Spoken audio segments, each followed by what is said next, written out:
Hi friends, బాగున్నారా? బాగుండాలని కోరుకుంటూ నేనైతే మీ శ్రేయోభిలాష. ఇవాళ కేక్ తయారు చేస్తున్నాను, వచ్చేయండి చూద్దాం.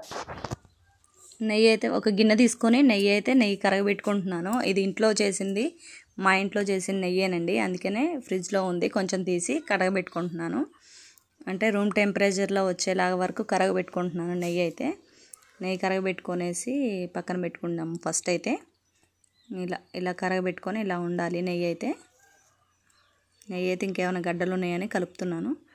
నెయ్యి కరగబెట్టుకున్న తర్వాతకి ఇందులోకి ఫస్ట్ మైదా అయితే వేసుకుందాం. మనం మైదా పిండి కూడా ఉండలు లేకుండా ఫస్ట్ అయితే స్పూన్తో కలుపుకుందాం. ఉండలు లేకుండా కలుపుకున్న తర్వాత మళ్ళీ షుగర్ కూడా వేసుకుందాం. ఇప్పుడైతే ఉండలు లేకుండా ముందు స్పూన్ తోటి కలుపుకుందాం.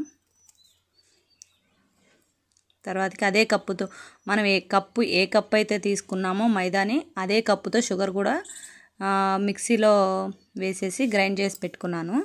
అదే కప్పుతోటి మైదా తీసుకున్న కప్పుతోటే షుగర్ కూడా వేసేసుకున్నాను. చూడండి, అది కూడా ఉండలు లేకుండా నెయ్యిలో కరిగేలాగా కలుపుకుంటున్నాను. ఉండలు అయితే అస్సలు ఉండకూడదు. తర్వాతకి మనమైతే ముందు ఎగ్స్ని తీసుకుందాం. ఎగ్స్ని కూడా నేనైతే 3 ఎగ్స్ తీసుకున్నాను. ఇవైతే మా ఇంట్లో కోళ్ళు పెట్టినవి నాటుకోడి గుడ్లు అండి ఇవి. చూడండి, అందుకే మంచి చందమామ అనేది ఎల్లో కలర్లో ఉంది బాగా.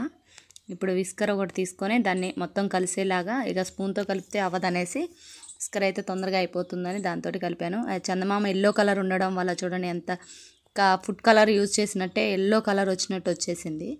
కానీ నేనైతే ఏ ఫుడ్ కలర్, ఇది ఇంట్లో చేసేది పిల్లలకి పెట్టాలనిగా న్యాచురల్గానే చేస్తాను. అదిగో చూడండి, ఇలా ఈ క్రీమీ టెక్స్చర్ వచ్చిందాక మనమైతే చేసేసుకుందాం. ఇంకా కలుపుకుందాం. అదిగోండి చూడండి ఫ్రెండ్స్,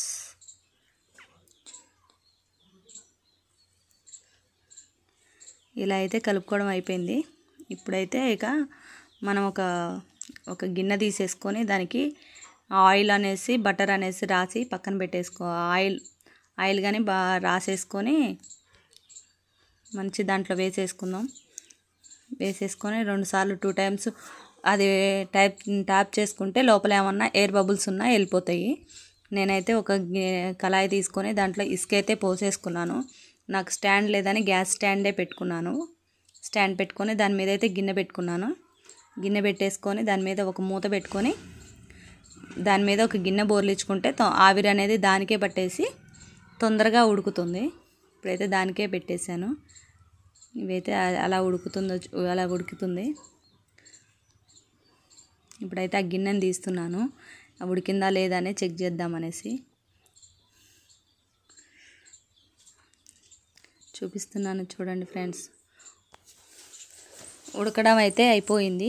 ఒకసారి ఒక చాక్ పెట్టి లోపల ఏమన్నా పచ్చి ఉందేమన్నా చూస్తాను. లైట్గా ఉంది. మళ్ళీ ఒక 5 నిమిషాలు ఉంటే అయిపోద్ది. సైడ్స్ అయితే మంచిగా కాలింది, కానీ ఇంకా పైన కొంచెం పచ్చి ఉందనేసి ఆగాము. ఇప్పుడైతే అది కూడా అయిపోయింది. ఇప్పుడు ఇక దాన్ని ఒక ప్లేట్లోకి అయితే తీసేసుకుంటున్నాను. అదిగోండి ఫ్రెండ్స్, చూడండి, ఒక ప్లేట్లోకి అయితే తీసేసుకుంటున్నాను. అది పడనంటుంది, అయినా కానీ తీసాను, పడింది. ఇప్పుడైతే అదిగో చూడండి ఫ్రెండ్స్, ఎలా అయితే వచ్చేసిందో. గిన్నె ఏ షేప్లో ఉందో అదే షేప్లో వచ్చింది కదా. ఇప్పుడైతే కట్ చేస్తున్నాను. ఇవాళ అయితే బర్త్డే అనేసి హ్యాపీ బర్త్డే అని చెప్తున్నారు పిల్లోళ్ళు అయితే. అదిగోండి చూడండి ఫ్రెండ్స్, వేడిగా ఉంది బాగా. కొంచెం చల్లారితే బాగుండేదేమో. ఓకేనా, బాయ్ ఫ్రెండ్స్.